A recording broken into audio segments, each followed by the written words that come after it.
Ici, je ne me rappelle pas, mais c'est de toute façon, vous l'avez présenté, mais sur la page, c'est le graphe sur la page 55. Là, vous avez présenté vos modules G' et G seconde, linéaire, et que vous expliquez c'est quoi un G', c'est quoi un G seconde. Vous l'avez présenté ici, de toute façon. Oui. Vous pouvez le remettre. Voilà, vous pouvez je pense au démarrage de la rhéologie.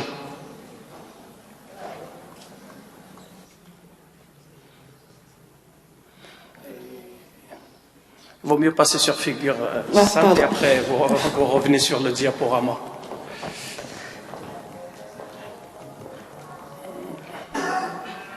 Voilà. La figure en vert, c'est quoi? Pardon? Le graphe là. Le graphe en vert, la couleur verte, là qui au plus bas, qui était constante, après ça remonte, c'est quoi? On l'appelle la pente de perte. Ah oui, parce que sur votre manuscrit, je ne l'ai pas. Oui. C'est ce qu'on appelle l'angle de perte. Voilà, c'est le G2' sur le G'. On le détermine comment? G2' sur G'. Voilà, donc vous le remettez en place. Oui. D'accord? Je ne sais pas si c'est les autres. Moi, je ne l'ai pas, de toute façon. Le vert. Voilà, il faut voir c'est quoi. Maintenant, on va aller directement à vos résultats de rhéologie, si vous le permettez. Oui. Ok? Allez-y. Voilà. Déjà, vous avez inversé le G' et le G seconde. Le G', c'est ce qu'on appelle le module élastique. Le G seconde. Oui. Ah oui, mais tout à l'heure, vous exposez aux gens comme ça. Et comme c'est un exposé, quand c'est ici, c'est pas méchant. Mais quand on expose les gens. Oui. D'accord. Pardon, monsieur Zia, permettez-moi. Moi, je trouve c'est le contraire. Vous avez tout à fait le droit de vous tromper pendant la communication orale. Parce que bien la peur, tout de suite, elle-même, elle a compris, donc elle va reconnaître aussi l'erreur. Par contre, là, c'est un problème. Parce que quand il a lu chez lui, il n'a pas la possibilité de créer cette rétroaction. C'est-à-dire qu'il va demander. Oui, c'était juste pour vous dire, c'est plus simple. Bon, c'est-à-dire ici, on ne peut plus corriger une fois que le. D'accord. Ok, bon, mais c'est pas méchant. Non, il n'y a pas de problème. L'essentiel dans le document, c'est juste. Maintenant, je voudrais comprendre un peu cette rhéologie. Oui. Vous avez fait vos tests rhéologiques. Ça, c'est le module donc élastique et le module viscoélastique. Visqueux, oui. Et vous avez montré ce qu'on appelle les modèles de visqueux et le modèle élastique. Par le module visqueux que vous avez représenté par un piston, ce qu'on appelle moi je dis un piston, mais sinon on dit amortisseur. Un amortisseur, voilà. Module élastique par un ressort. Un ressort, oui. Ça. À un certain moment, quand vous avez montré ça, vous savez très bien, quand on couple, c'est généralement pourquoi on fait ça. C'est pour qu'on trouve, parce que vous avez les deux modèles de base. D'abord, la base c'est l'amortisseur et le modèle élastique. Et après, qu'est-ce qu'on fait quand on fait de l'expérience de rhéologie? Il y a ce qu'on appelle des modèles qui existent dans la littérature. Les deux de base, c'est le Maxwell et le Voigt-Kelvin, qui sont tout simplement une combinaison de ce piston, c'est-à-dire de cet amortisseur et de cet élastique. Si vous les mettez en série, c'est Maxwell. Si vous les mettez en parallèle, c'est Voigt-Kelvin. Et après, je peux m'amuser comme je veux pour avoir un modèle à 3 éléments qui est Voigt, etc. 4 éléments, 5 éléments, 6 éléments qui deviennent de plus en plus compliqués. Vous êtes dans quel cas dans votre expérience? Parce que là, vous n'avez pas du tout parlé. Vous avez dit juste à basse fréquence, j'ai un système visqueux, à haute fréquence, je crois, quelque chose comme ça. Dans notre étude, on est dans le domaine viscoélastique. Un domaine visqueux élastique. Oui. Montrez les figures, s'il vous plaît.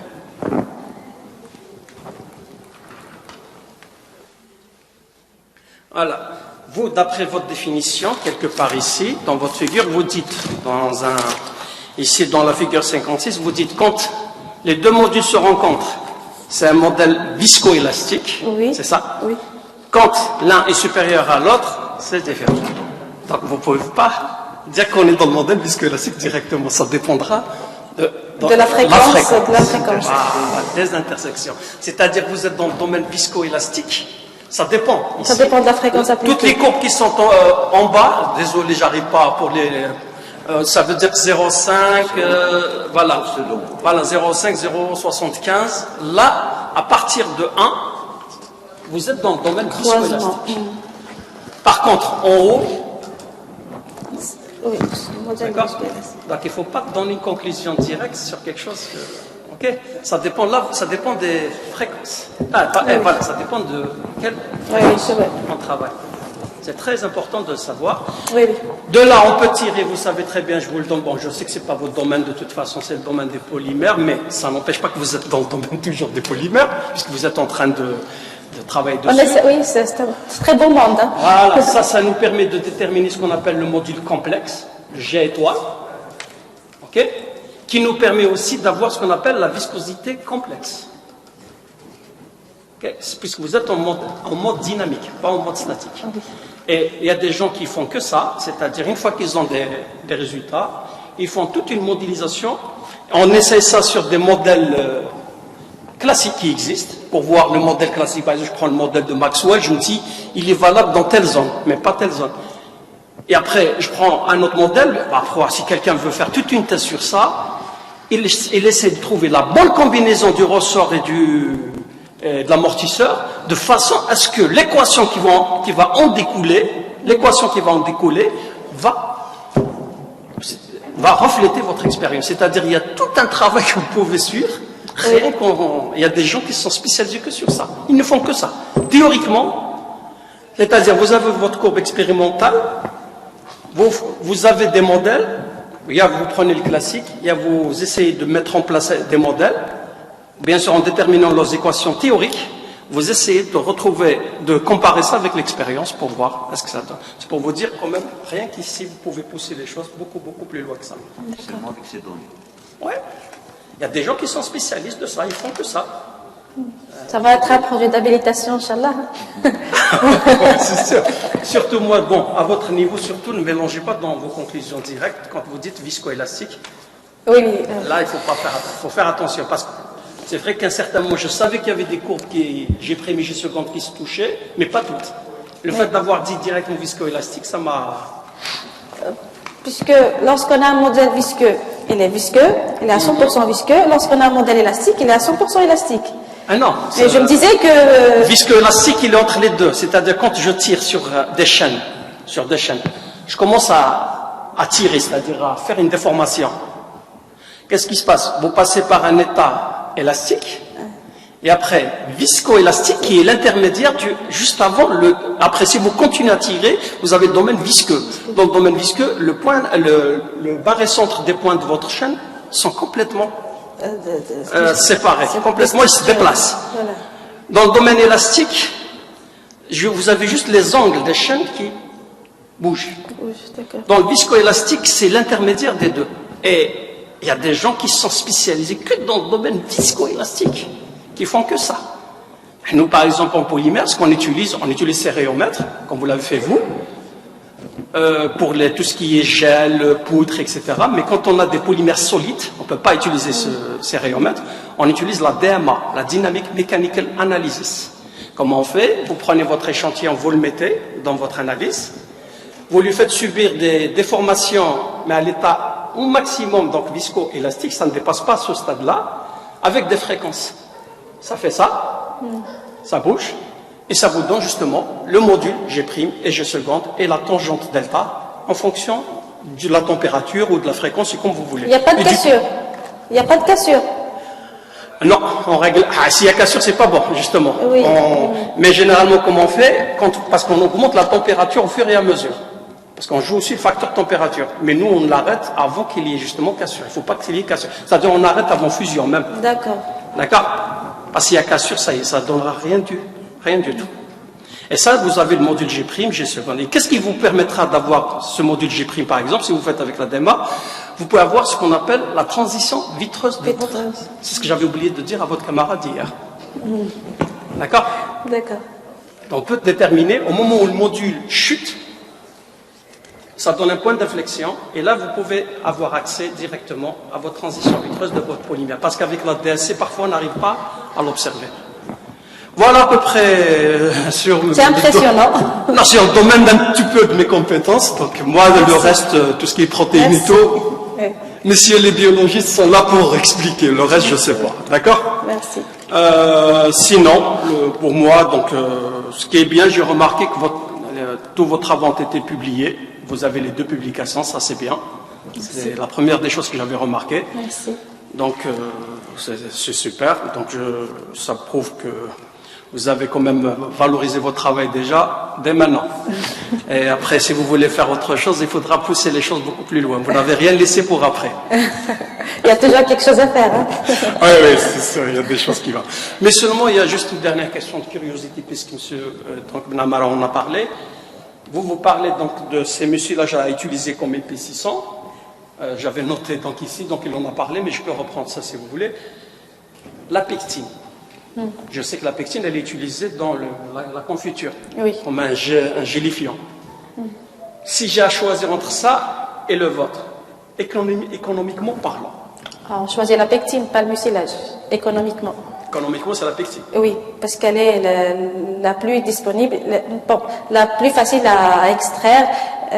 Et puis, la pectine, elle a des propriétés gélifiantes plus importantes que le mucilage, qui a des propriétés beaucoup plus visqueuses. Et votre mucilage? Le mucilage, on préfère l'utiliser dans l'industrie des boissons. Des boissons seulement. Oui, pas les confitures. Ah, d'accord. Vous avez fait une étude pour répondre avec beaucoup d'assurance. Bon, oui, alors on a fait une petite application. Beaucoup plus, on a utilisé comme étant un stabilisant, c'est-à-dire dans des émulsions eau-huile. Il permet d'avoir ce qu'on appelle les micelles. Et puis en appliquant le mucilage à plusieurs concentrations, ça nous a permis de tenir l'émulsion eau-huile pendant 15 jours. Et oui, et maintenant pour la confiture, comment vous êtes sûr que le mucilage va revenir plus cher que la pectine? C'est une déduction. Parce que c'est sur ça que je voulais intervenir tout à l'heure, oui. en disant que, en termes de production biomasse, tout à l'heure il vous a dit, même vous avez dit comme ça, le rendement est de 9%, il est faible. Ouais. Qui vous a dit qu'il était faible? En fait, excusez-moi. Vous l'avez dit, elle a dit. C'est vrai, mais excusez-moi. Il n'est pas faible. Après l'optimisation en micro-ondes, on a obtenu 25%. Oui. Voilà, donc c'est-à-dire, il y a une chose. Tout d'abord, est-ce qu'il y a une industrie de production de pectine en Algérie? Est-ce que les transformateurs de l'orange, si demain quelqu'un veut produire de la pectine, à partir de l'orange, évidemment, il aura sur sa disponibilité des quantités pour aller en extrait? Non. Alors maintenant, l'avantage de votre raquette, c'est que vous n'avez pas présenté au départ qu'est-ce qu'elle est en train de faire l'Algérie sur les plantations cactus. Est-ce que vous avez invité la vice-présidente? Elle n'a pas pu venir. Elle Elle avait un empêchement. J'aurais bien aimé, on aurait pu lui Oui. donner comme ça pour donner l'état de l'art. Mais sur l'Est, entre Soukharas et Tébessa, c'est des projections sur 400 000 hectares. Sachant qu'elle a donné tout à l'heure la production de la biomasse par hectare, c'est 600 tonnes par hectare. Par an. Alors maintenant, si vous prenez votre rendement d'extraction, et si vous le projetez sur les 600 tonnes, seulement pour l'hectare, là vous avez des quantités industriellement et économiquement viables. Ceci n'empêche pas que les gens qui veulent s'investir, il y a des gens qui veulent s'investir seulement sur l'huile de graines de cactus. Oui. Le rendement, vous savez, il est de combien? Bon, je suis une collègue qui travaille là-dessus. Je sais le coût. Le coût, je sais qu'elle est à 1 000 euros par an. Rendement Ah de oui. des grains. Ça dépend des variétés, il est entre 5 et 8%. Mais combien ça coûte le litre? À plus de 1 000 euros. Par kilo de graines. Kilo de... Alors, c'est le rendement maintenant, si on le calcule autrement. Pour produire 1 litre, il vous faut 1 tonne. Donc, votre rendement, par rapport au rendement de l'huile, vous êtes là. Il y a un facteur multiplicateur. Sans parler du prix de la pectine, Oui. qui est quand même coûteux. Vous savez que les gens ont remplacé la pectine par la CMC seulement à cause Du coup, Et vous savez quels sont les méfaits sur la santé de la CMC, de la carboxyméthylsure. Donc, essayez de promouvoir votre mucilage. En plus, je vous le dis, je l'ai acheté l'huile dont il parle au Maroc, ça fait même pas 15 jours. Une petite bouteille comme ça, je sais que le litre il fait 1000 et quelques euros. oui. Voilà. C'est bien de faire plaisir à sa femme parfois. Je vous dis, au Maroc, il y a deux produits qui sont très chers. Huile d'argan. L'huile d'argan qui est moins chère que cette huile. Cette huile, elle est plus chère que l'huile d'argan. Et il y a le safran. C'est ça, les trois choses qui sont très chères au Maroc. Et quand ils vous vendent ça par des petites quantités. Ah oui, ils exportent ça en Europe directement. Oui. Ah, vous savez combien ça coûte comment on s'appelle, figuier de Barbarie. Donc, pour manger une, ça coûte dans les 2 euros. Alors que nous, avec 2 euros, vous pouvez vous acheter un couffin. Un sac. Donc, il faudrait comprendre la différence, c'est ça. Oui. Ok. D'accord. Donc, en même temps, je voulais revenir sur la pectine. La pectine, vous pouvez faire, si vous avez, par exemple, envie de vérifier réellement, vous pouvez faire l'extraction chez vous. De la même façon, je me souviens, je l'ai fait, mais il y a, je sais pas, 15 ans de ça, en utilisant avec l'écorce d'orange. Vous mettez ça dans il y a par macération, il y a par un sourcelet, quelque chose comme ça. Vous, avec les micro-ondes, c'est encore plus rapide.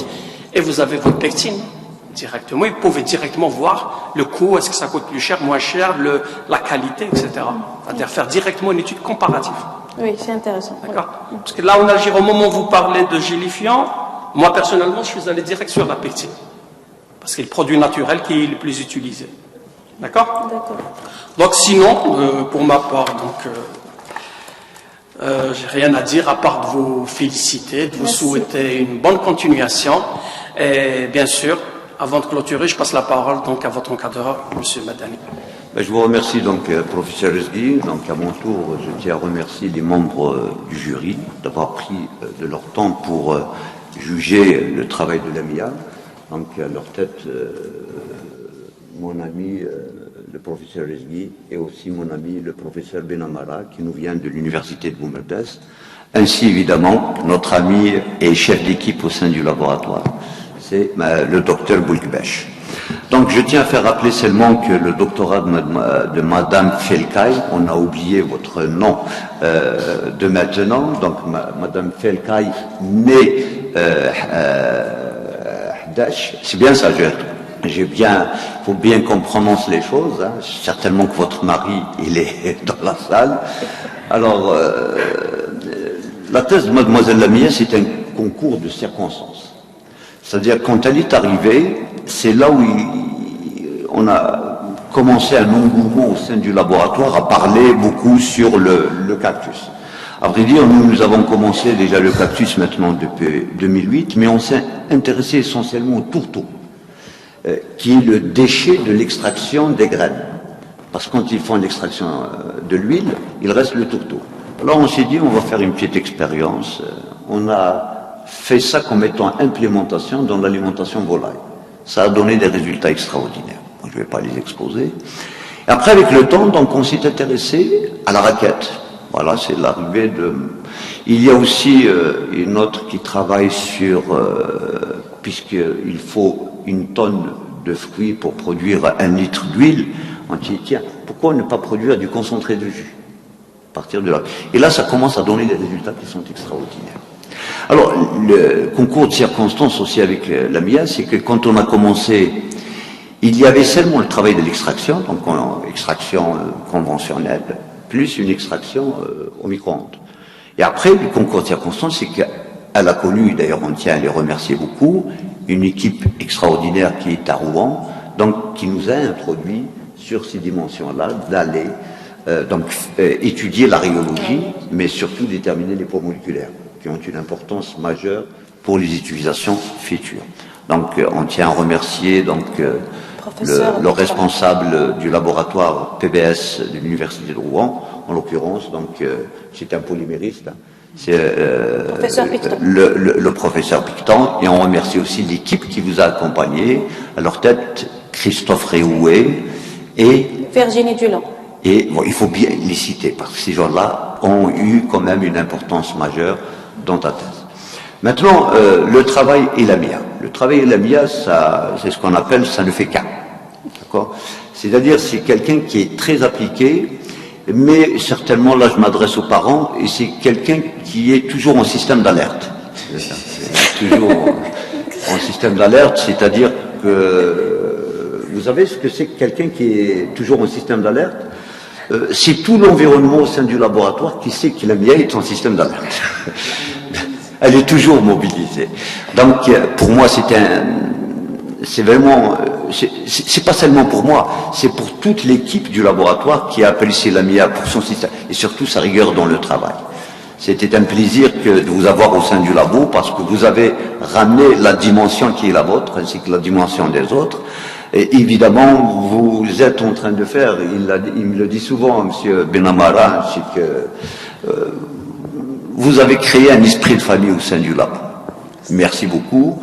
Merci. Et évidemment, sur ce point, je remets la parole à M. le Président. Merci, professeur Medani. Donc, je vais faire comme toi, comme tout à l'heure. Pour l'assistance, s'il y a quelqu'un qui veut poser une question, allez-y. Sinon, j'ai une minute. Allez-y. C'est juste pour vous dire, vous étonner si demain, personnellement, je vais. Enfin, c'est à la base de votre travail, hein, parce qu'on a l'habitude déjà d'utiliser la pectine, pas directement, de composer des aliments riches en pectine ou en polymère, ou bien en fibres alimentaires. On les utilise comme sous forme galénique, comme des excipients. Excipients médicamenteux, c'est-à-dire donc on prend la matrice, comme ça, naturelle, comme celle que vous avez obtenue avec les mucilages, après CG. Vous l'enveloppez avec la pectine. Non, c'est soit elle-même, on va l'utiliser telle qu'elle, comme matrice, comme comprimé, qui va contenir le principe actif médicamenteux. C'est l'encapsulation. Voilà. C'est-à-dire comme support,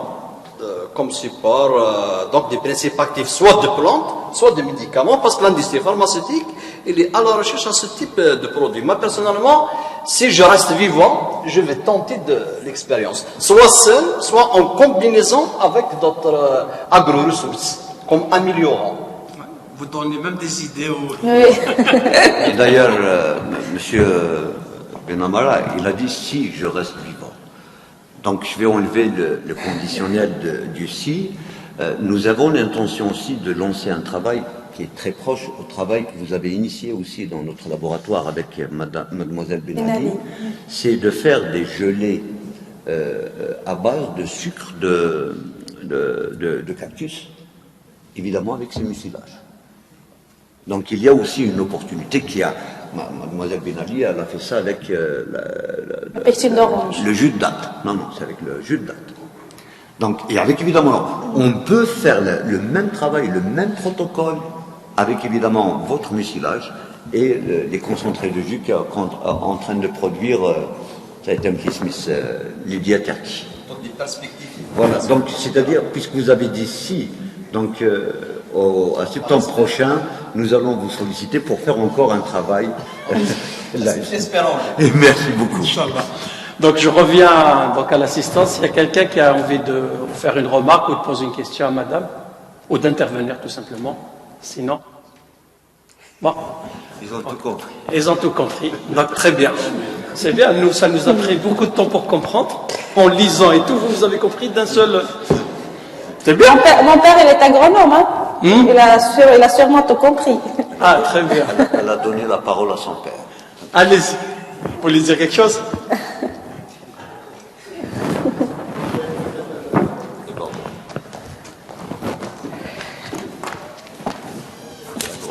Ah, d'accord.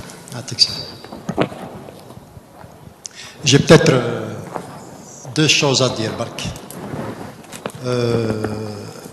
Félicitations à ma fille, c'est ma fille à la Koulihal. Je ne peux qu'être fier de ma fille. Je l'ai suivie depuis qu'elle était déjà au primaire. Et je savais qu'elle dégageait des signes déjà d'intelligence. Et pendant tout le cursus, elle ne faisait qu'exceller dans son travail. M. Madani a utilisé le terme rigueur. Effectivement, chez elle, c'est la rigueur. Y compris Fdar. Mais il y a autre chose, c'est que le mérite revient aux encadreurs, que je remercie énormément. Et en particulier, je dis bien en particulier, M. Madani. Quant au sujet concernant le cactus, c'est une plante, je dirais, qui a été victime de sa rusticité. Tellement il est rustique, il est abandonné, n'a jamais été entretenu. C'est maintenant que les pouvoirs publics, à travers certaines associations, à travers certaines idées qui émergent, il y a comme une volonté de faire de cette plante une filière à développer à l'instar des autres cultures, je dirais, stratégiques. Si aujourd'hui nous avons le blé comme culture stratégique, il y a d'autres qui méritent d'être soutenus à travers les différents dispositifs de soutien mis en place par les pouvoirs publics. Il y a quand même un démarrage du côté de Tébessa, du côté de Sokaras. Il y a un potentiel. Et maintenant, on essaye de conduire modernement, avec certains aspects techniques, de telle manière à promouvoir ce produit et pourquoi pas penser à l'avenir de labelliser.